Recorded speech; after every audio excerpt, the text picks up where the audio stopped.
Right, welcome everybody. Namaste.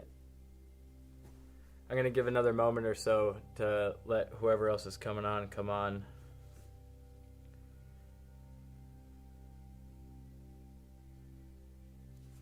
And yes, I do have the live chat on too, and I have my other phone with me. So if anybody has a specific question as we're going through the discussion, feel free to, put that on, and I will answer the best I can.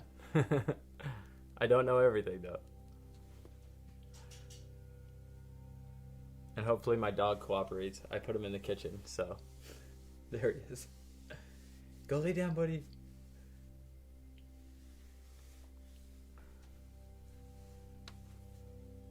I hope everyone's doing well.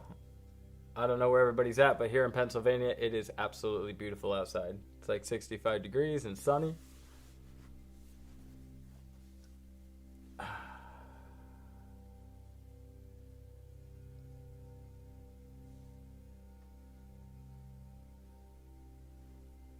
This is probably the most people I'm going to have on my YouTube channel ever. It's kind of exciting, I'll say. I was going to say nerve-wracking, but I'll use exciting.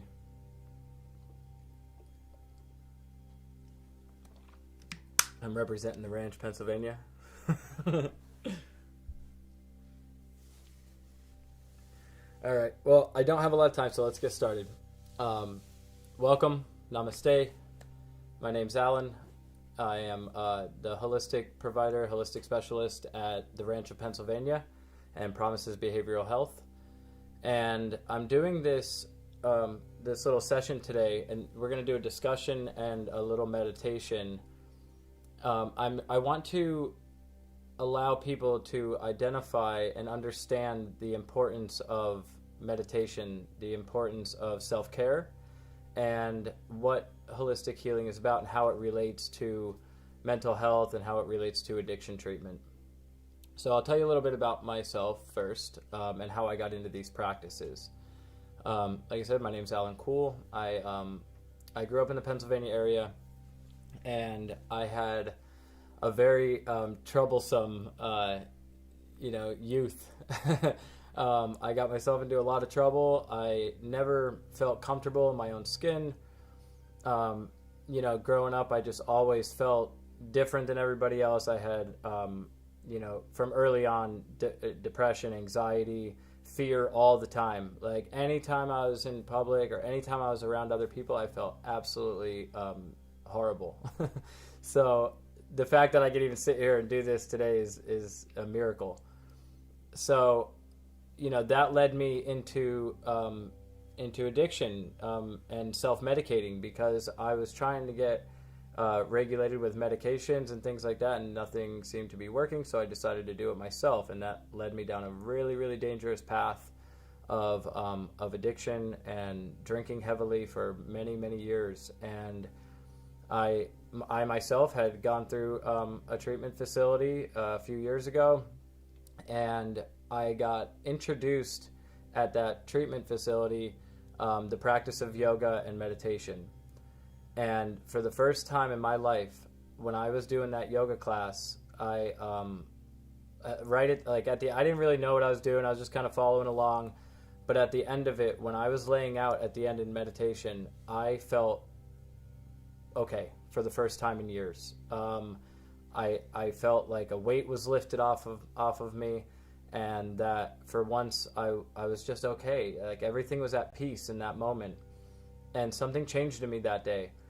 I decided to start reading books on holistic healing and on natural healing processes and yoga and things like that. And I made a decision, I made a choice when I was leaving treatment to take the holistic route of healing for my addiction, right? So Alcoholics Anonymous is also a holistic program. It's a spiritual program. Yoga is a spiritual program.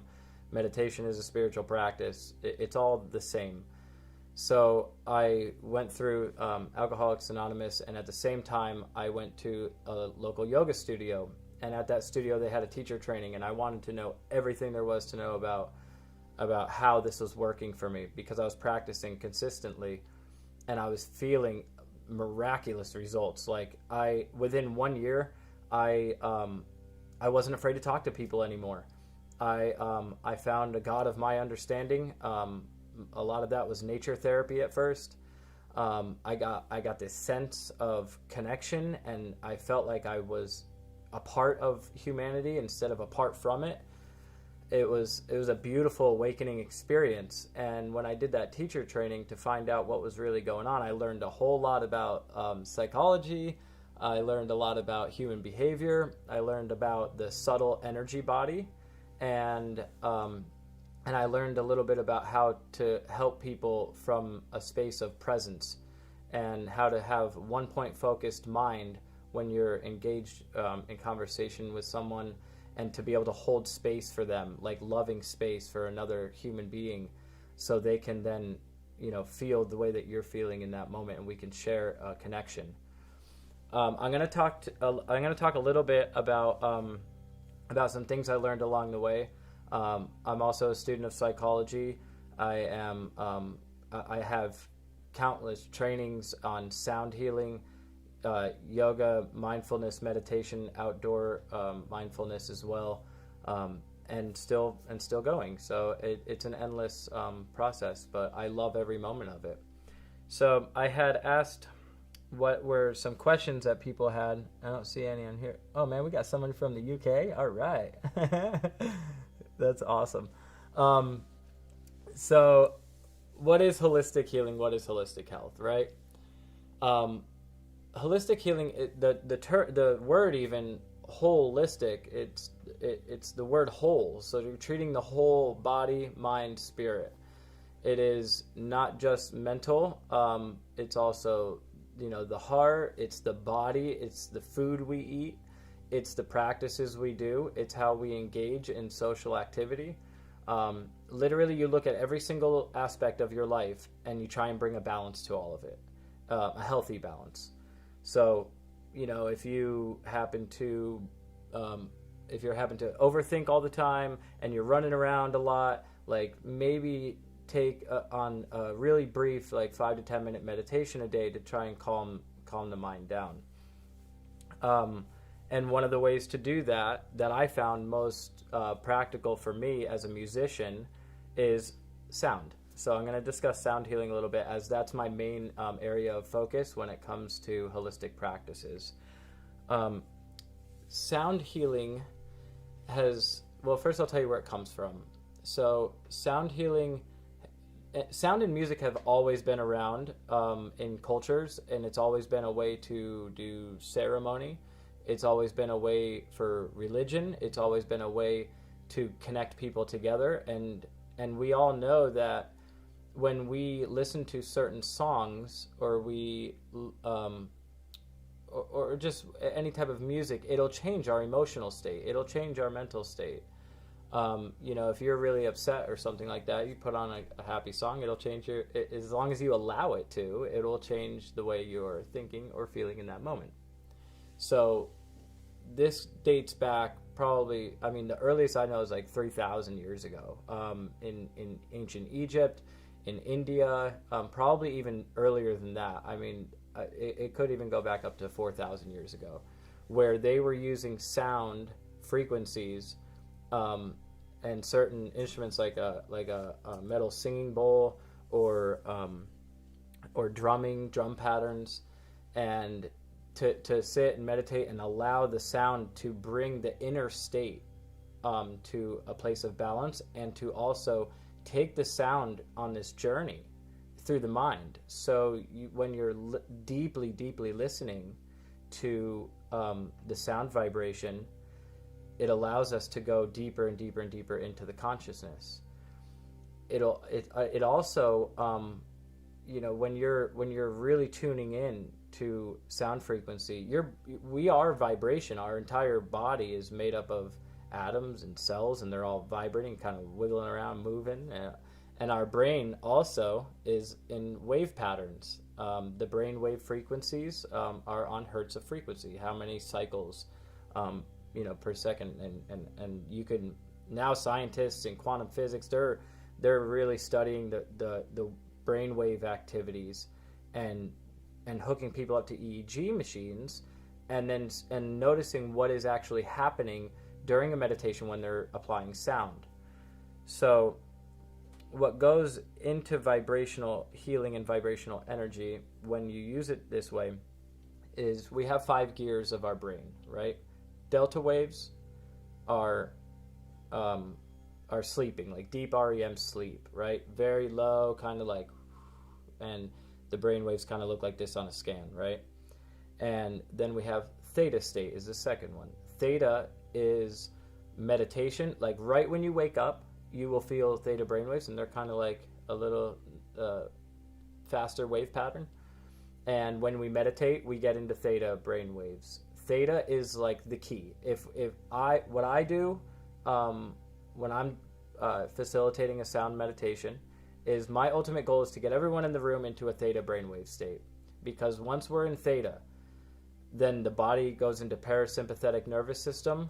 The whole system kind of goes into a rest mode, and our bodies naturally know how to heal itself. The mind knows how to heal itself too, but we need to get out of the way sometimes to allow the natural healing to happen. So sound, they did a study. Joe Dispenza was one of them. I know Carl Jung way back was doing some sound wave patterns, but more recently, if you want to look up Joe Dispenza, he's really the icon doing a lot of this right now. So when you sit down to meditate, usually you'll sit, your brain's in the up in the higher range, right? And you have these high frequencies going on. But when we apply sound so if you don't apply sound and you just sit, it takes about 7 minutes to drop into theta state. But if you apply sound, it's like 2 minutes. 2 minutes, boom, you're there. And that's really beneficial for people who are discouraged by meditation because they think they can't do it. It's like immediately as soon as I hit a singing bowl, it like already starts to drop us down, like immediately. So then above theta brainwaves is alpha state. Alpha is our normal waking consciousness. Right now I'm probably in an alpha or beta state. So alpha is just like if we're relaxed and we're awake, like just kind of sitting around, that's alpha brainwaves. That's kind of like a, normal waking conscious. And then above that is beta. Beta would be like when I'm doing schoolwork, or if I'm like trying to do problem solving, when I'm at work and I'm kind of running around trying to help people and do what I do there, then I'm in the beta state. And beta is like it's really active, right? And then there's one that's even higher than that, which most people don't typically go into, which is gamma brainwaves.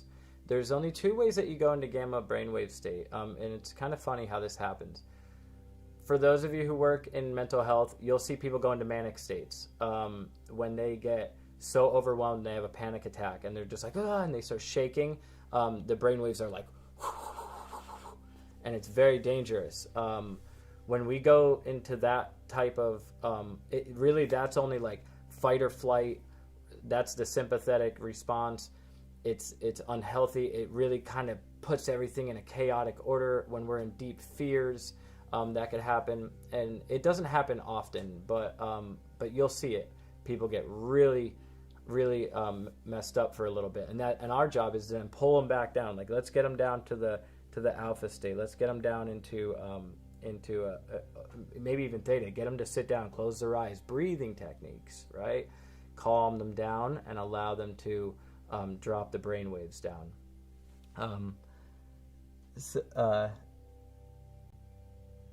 I just wanted to read this real quick. Somebody knows about sound healing a little bit. That's great. So like my job when I do a sound healing event or anywhere I do it is to get people into the theta brainwave state, allow that parasympathetic nervous system to kick in, and allow their body to just naturally heal the way that it's going to. The effect that I've seen at the ranch of Pennsylvania where I work is, I I see a lot of great things happen through psychotherapy, through talk therapy, through psychoanalysis, things like that, right? And they're so like during the day, a lot of times they're doing group therapy, they're doing talk therapy, they're meeting with their therapists, and that's all really good stuff because they need to identify and realize what the root causes and conditions of the problem is, right?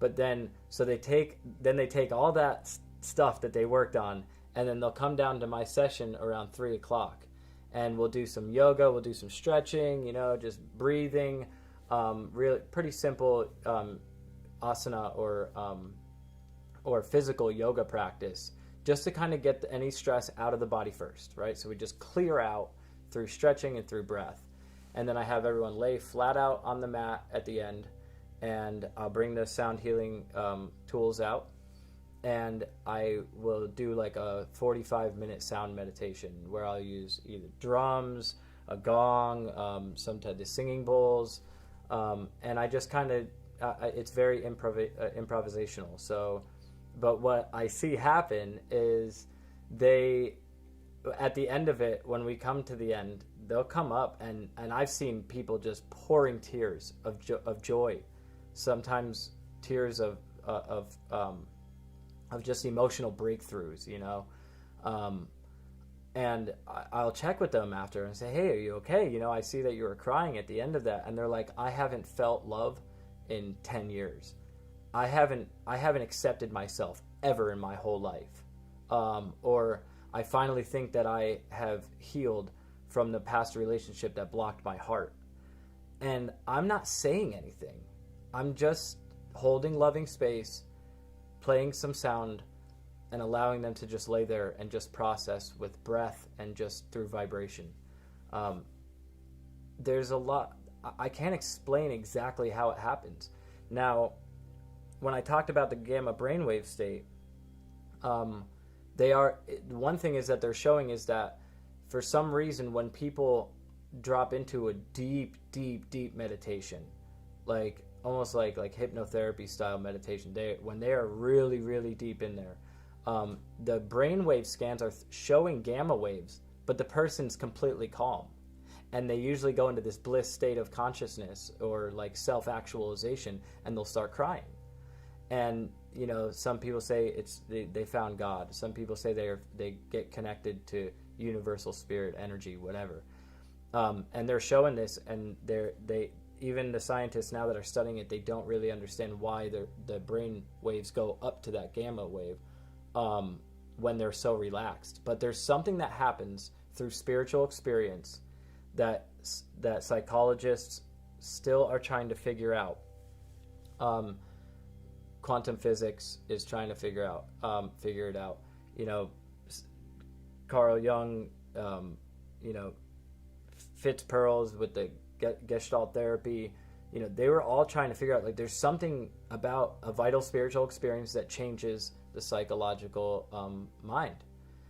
And I think it has to do with these old Kundalini practices that were being done in India, where they recognize that we have three minds, right? That there's the gut mind, the heart mind, and the brain mind.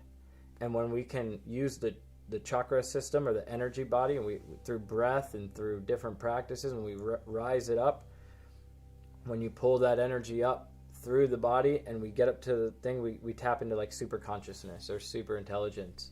And it is phenomena. We don't know why that happens, but people are miraculously healing from addictions, from negative self-talk, and from really obsessive thinking. They have this spiritual experience, and as long as they follow up and they continue on a spiritual journey, they live a life of happiness and joy and freedom. Not saying that it's perfect. My life is not perfect, but I found a way to live where I live in acceptance, and I don't have to worry about what's going to happen, because I learned how to have faith, and I learned how to help others, and through service is also another great way to keep ourselves in balance. So that's about all I have for the discussion. If anybody has a certain question. I don't think I see any. I kind of covered all the ground anyway. To Carmen, yes, it is. It will be recorded and it will be on my YouTube channel. So as soon as we're done here, the recording's on there. So that'll be on there for you to view at any time. And also Carly, if there's people that missed it, the recording's on there.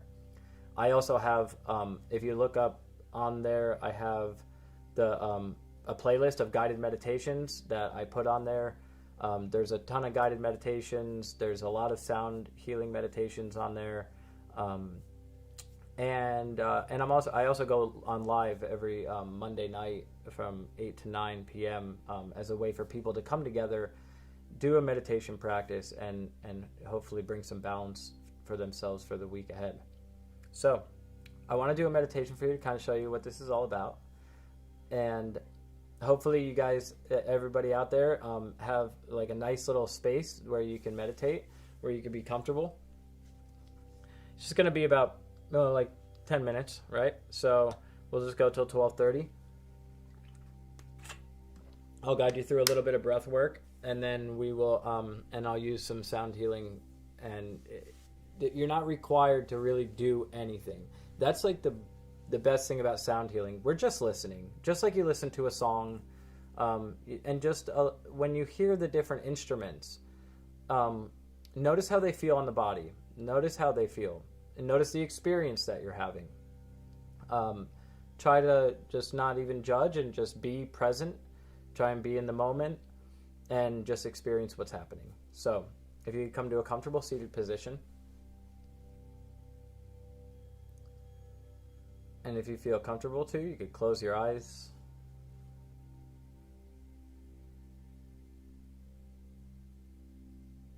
And just notice the breath happening.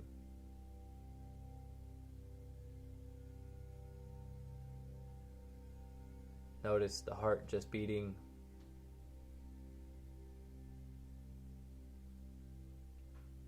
Notice the mind just thinking. Try and be a witness to the thoughts and not attached to them. Just let them pass by if there's any thoughts going on.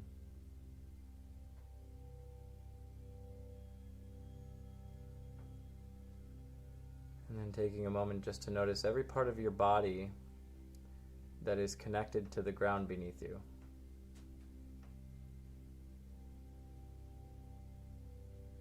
Allow that to be like an anchor or a magnet, just grounding and just holding you in this safe space for meditation.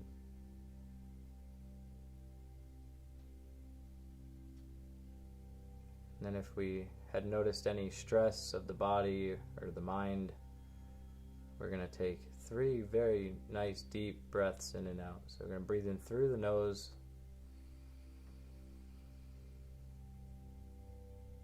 And then as we exhale out the mouth, just ground any of that anxiety or stress out and down into earth.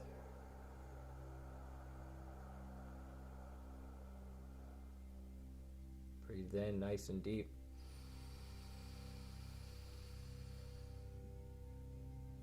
Exhale, just cleanse out all the way down and out.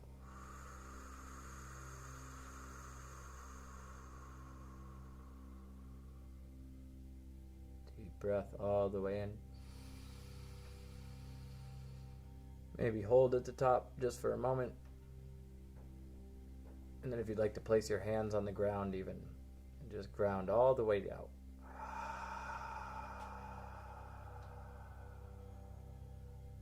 Then we'll flip our palms facing upward. We're going to take a deep breath in and raise the hands up over the head really slow. This helps straighten the spine. So we breathe in, lifting the hands all the way up and connecting the palms together. And then as you're exhaling, bringing the hands down slowly past the mind, down past the throat, right to the heart center. And notice how straight the spine is now. Relax the shoulders. And take a moment just to set a simple intention for your meditation for the next few minutes. Now, is there anything you'd like to let go of? Is there anything that you would like to bring in and receive? maybe a little bit of both.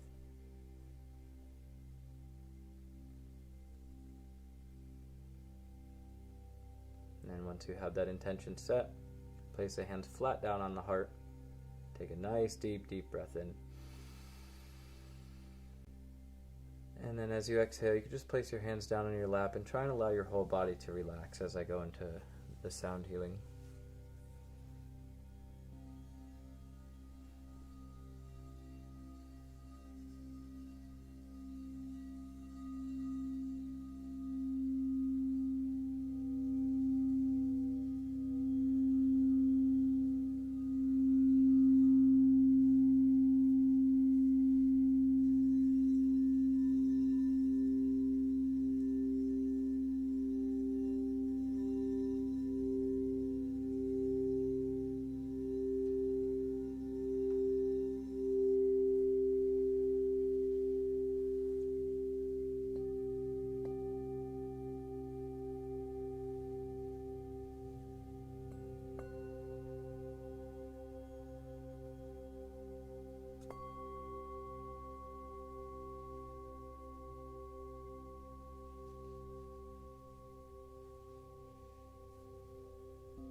slowly start to come back to your breath.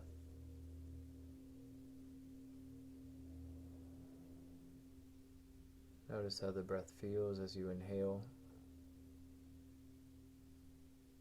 Notice how it feels when you exhale. And even noticing the real subtle space right between the inhale and the exhale.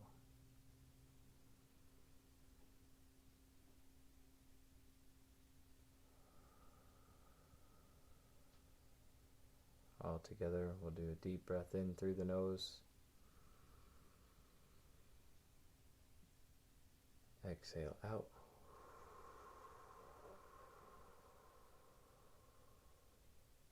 Deep breath in.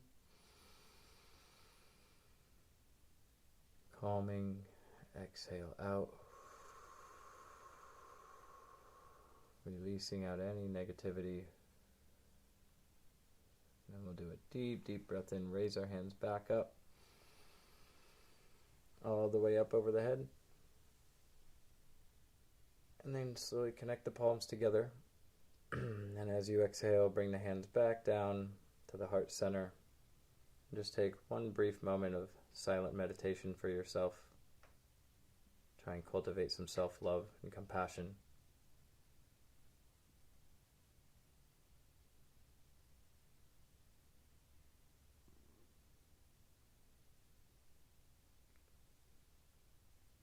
And thank yourself for showing up, for sitting down for a moment, for doing a little meditation, doing something good for yourself. I also want to thank you for allowing me to facilitate a practice with you. Be kind to one another. Be kind to yourself. Namaste. Be well, everybody.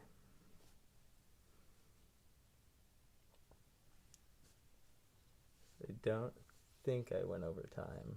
Oh, 3 minutes over. That's not too bad. I saw there was one question on here. Hold on one second. Oh, the YouTube channel. What I am responding as is Vishram, Vishram. It's a Sanskrit word that means relaxation, or to change oneself through relaxation. So, could you tell us about the 2 white bowls? Yes, absolutely. So these white bowls, if you heard them, they have a really powerful sound, and they are used mostly more on the physical body because they're so loud. But they are made of crushed quartz crystal, or like the crystal that they make, like champagne glasses out of. So yeah, they're glass and they're breakable. So I have them at work sometimes, but I make sure I take care of them. Yeah, you're welcome. Could do such a meditation daily. So what I do, for a lot of quartz. What I do for a lot of people is, I have every week I put a guided meditation. It's usually like 15, 20 minutes on my channel. Right now we're in the midst of the chakra healing. So each week we're going through a different energy center and applying different practices and different awarenesses for that. So that's going on now. We're going into the 3rd one. So yeah, they're available. I always post short guided meditations and also long sound meditations that you could listen to like before bed or something like that. All right, Denver. Adding this to my 40-year psychotherapy practice. Amazing. Yeah, I'm really trying. Me too. I'm trying to bridge the gap between Eastern and Western thought. So, taking pieces, a lot of pieces from Western psychology and a lot of pieces from Eastern thought and mindfulness, meditation, and yoga, and trying to combine those two together. I feel like it's time we do that. It'll help a lot of people. So good work. I know Denver has a lot of stuff going on like that too, so that's beautiful. I don't know, DM Barra. That was lovely until all hell broke loose. I was for a moment. I was like, man, if my dog starts barking right now, it's not gonna be good. He does that sometimes. You'll hear. Um, there was a truck that went by. I was like, oh no. What was your site called again? I was on the floor. Oh yeah, it's what I'm responding as. I'll put it in here. Vishram, Vishram. So I just put it on there. Um, yes, you can if you just look up Vishram, you'll see it come up with the little blue icon. That's my YouTube channel. So it's good if you want to go on there. You know, we need help at first. I mean, my teachers are incredible, and it took me a while before I was able to sit by myself and just meditate. I had to have people guide me, and but after a few months of doing it, you kind of get in your own groove, and you figure it out. You know. Yeah, I wish I had more time for that was probably the shortest sound meditation I ever did. It was like 7 minutes long. Usually I do much, once I get going in the sound, I go and I weave in and out of it. But yeah, I'm glad you enjoyed it.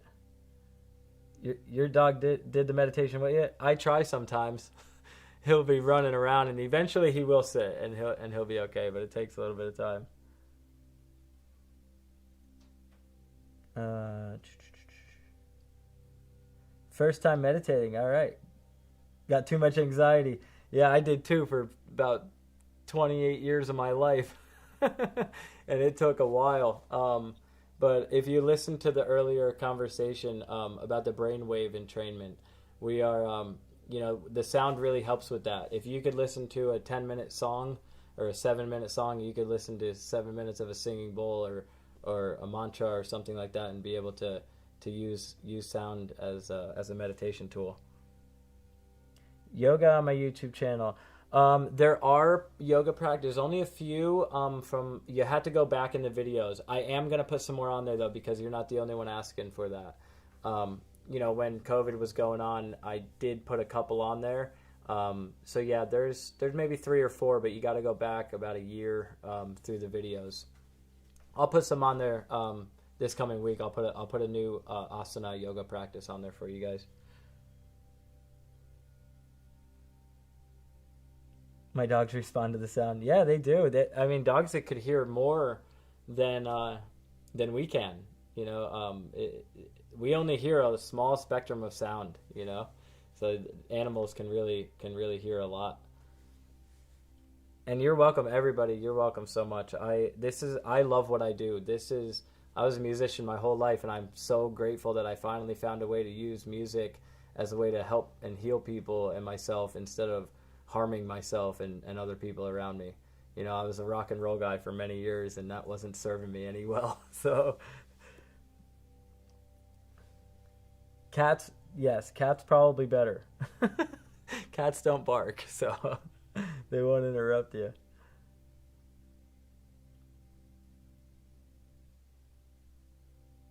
All right. I think I answered everybody's little things here. I really hope you all enjoyed it. I'm really grateful also to be able to, just to reach out to so many people. And thank you, Promises Behavioral Health, for asking me to do such a thing because, my circle of people here in Wrightsville is very small. We have about, 20, 30 of us that tune into meditation either together or online. So this was incredible to have people in the UK and Texas and all over the place. So thanks for getting the message out to many other people, especially people that work in the field, because I would love to see this start to bloom more in the Western world, in America. So definitely need it. There's a lot of stress, a lot of anxiety, and a lot of fear. So how do you pick out the things you play? Oh, whew. Do you mean to buy them or to or how do I know which ones to use at what time? I guess I could. Wait, what was how much? I'm a little confused here. Hold on. So I get Ireland. Yes, I'm an Irish boy. That's amazing. um, I was an Irish boy to the core. I was an alcoholic for many years. So go back to the things. How do I know what to play, and how do I pick them out? My background in music, I know the scales, and I know what bowls go. I know what singing bowl notes. So they actually have notes. Like this is C. This little bowl is note C one, which would be a high note, right?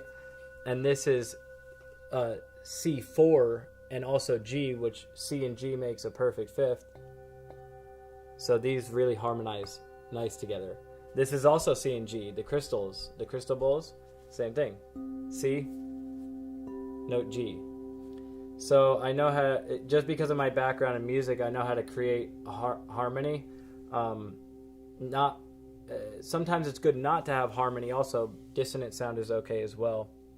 But really, I go when I go to I have a guy that his family lives in Nepal, and these bowls are made in Nepal, handmade, hand pounded out over a fire. It's really a beautiful practice that they do, and so when I go, when I go to my friend Amanda usually gets them, but when I go to pick them out, I'll bring some of mine with me, and then I'll add them into the set, and I listen to them together. And if it sounds really nice together, then I'll buy it. If you want to buy a singing bowl, I mean, you just want to make sure it's like a on note pitch. I would say it doesn't really matter, but really, I would say if you're gonna buy a singing bowl, play it or have a sound sample. If you buy it online, make sure there's a sound sample and really listen to it and see how it affects your body. Not every note is going to be, they say, oh, there's this grounding note. It heals, a certain energy. That's not true for everybody. Really, it depends on the person. So if, like this bowl might sound better to me and it might sound horrible to you. So really you just have to listen to them.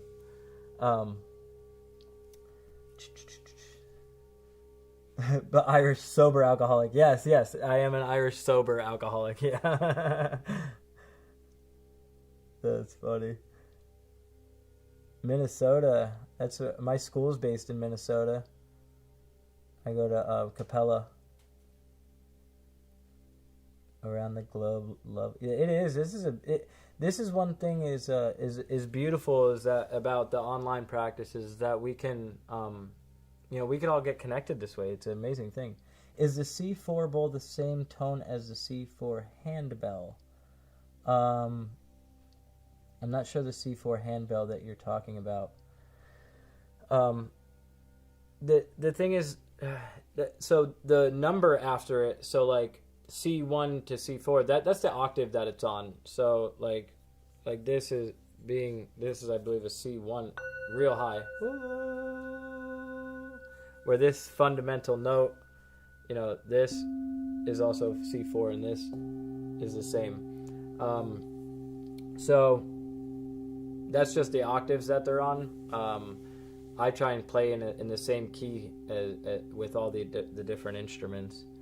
But yeah, I'm not sure the handbell. I'm not sure what you mean by the handbell. If you could specify, then maybe I could answer that.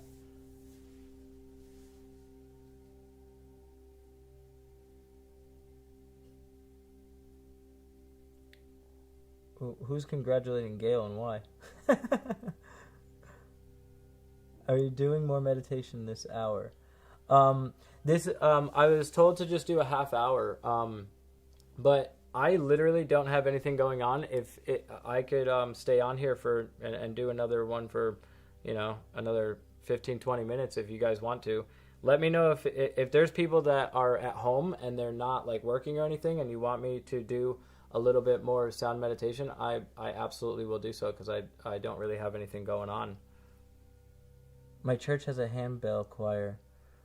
Oh, yes. Okay, C4 is the octave below middle C on the piano. Yes. Okay, I do know what the handbell is now. And also the church, it's funny. The reason why, the church has the large bell on the top. It's literally like a huge singing bowl of above on the church. Overtones.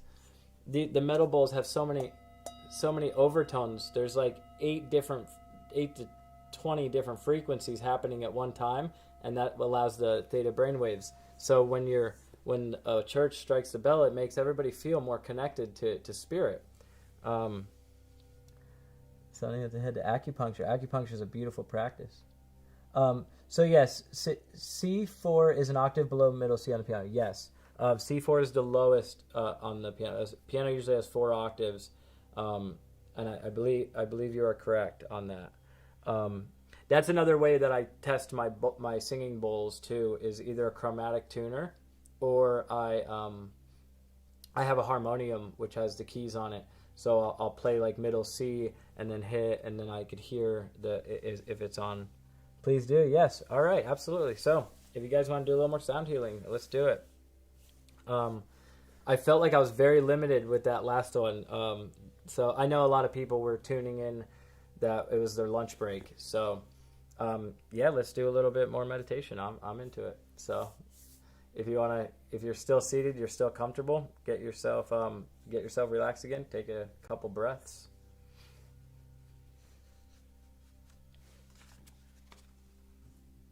I'm gonna use some different instruments throughout this. I'm gonna explore a little bit more. So I'm gonna probably use this gong behind me a little bit so you guys could hear what that sounds like. That has like 30 to 40 overtones. It's very, very powerful. All right. Yeah, everybody, you're welcome. All right, so get yourself comfortable again.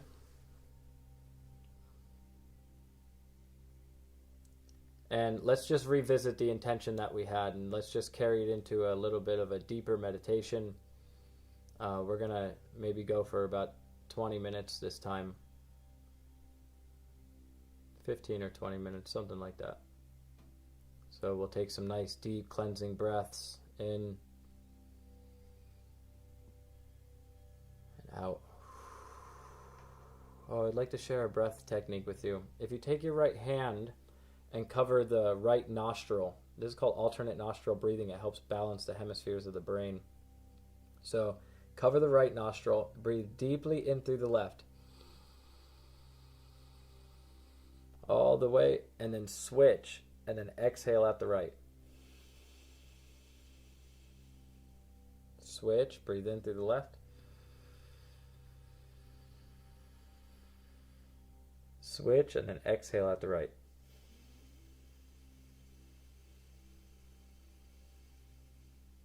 Switch, inhale all the way.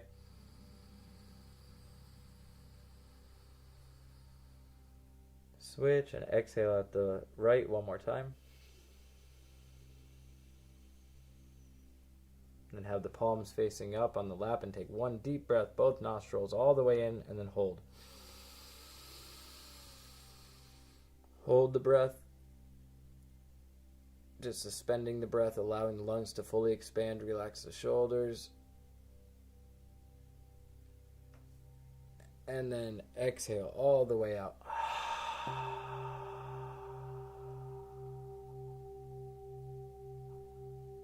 And just allow your breath to come back to natural. Start to feel the sound vibrations go in and through the body and mind.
singing So Hum.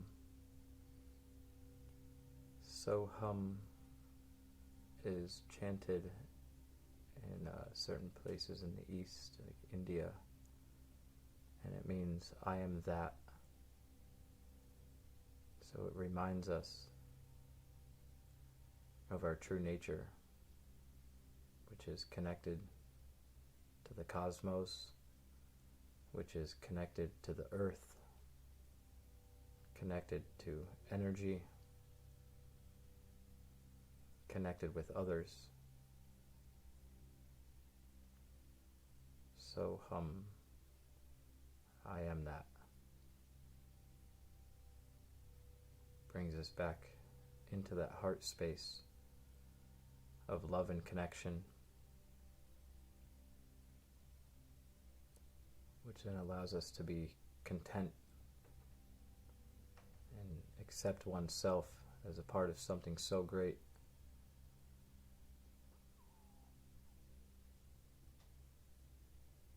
How could we not feel good when we realize that we are a part of every single thing on this planet and beyond?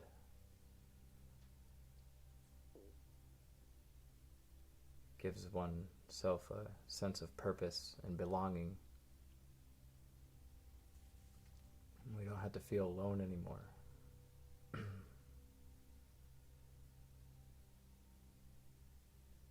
sense of feeling alone is nothing more than like an illusion of the mind.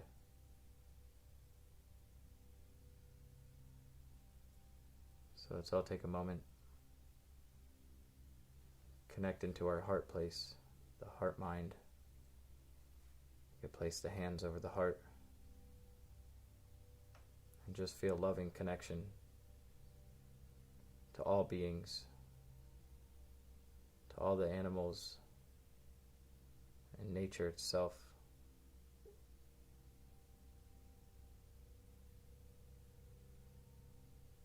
And the next time when we see the stars in the sky or the sun or the moon, we realize that we're a part of that as well.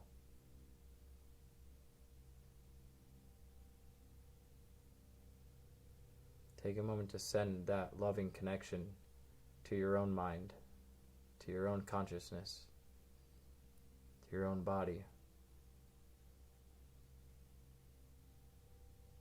Breathe it in very deeply, hold it in.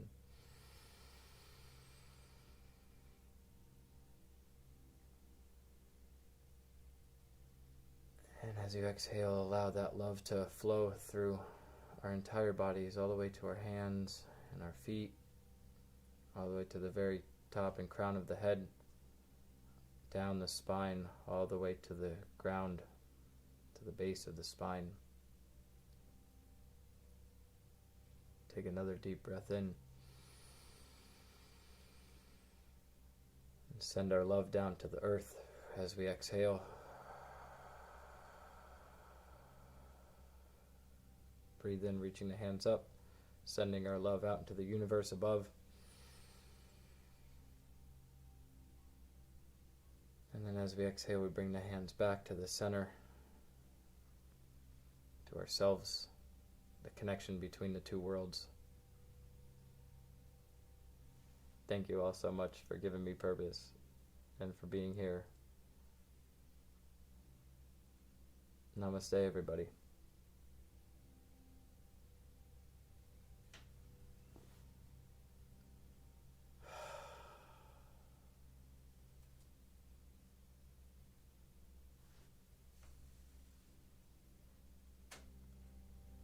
I'm so glad that somebody asked to do more meditation, because that one was great. I had way less stress for that one.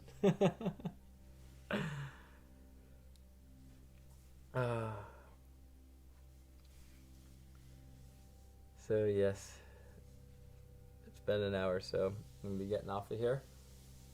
Oh, thank you. Yeah, I'm gonna be getting off of here. I got some things to do today. I actually have an event tonight where I'm going to be doing this, and yeah, that lovely stuff called schoolwork. But thank you guys for hanging out for another little session at the end. I hope you enjoyed that. Don't forget who and what you truly are. All right. Sometimes we get lost. Sometimes our lives get chaotic, and we forget that we're no different than our surroundings. So hopefully you can keep that loving connection with you and carry it into your work and carry it into your families and your friends and loved ones, and just let your light shine as bright as you can. So take care, everybody. Thank you so much. I'll see you.